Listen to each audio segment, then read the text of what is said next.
Здравейте, приятели! И както помните, доскоро играх се на Android, но вече е време пак да се кача да започна да снимам на моя компютър.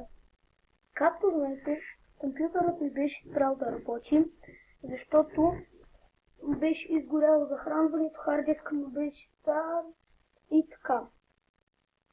Сега имам чисто нови части, RAM, 2 RAM по 4, 3 гигабайта, нова видеокарта, процесор Intel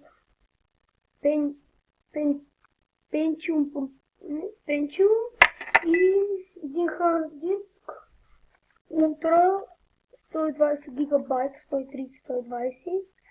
Може да не е много голям гигабайти, но е много силен. И компютърът ми сега оценката му е 7.1. Ето. 7.1.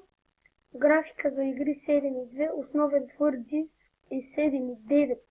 Процесор 7.1. RAM памет 7.1.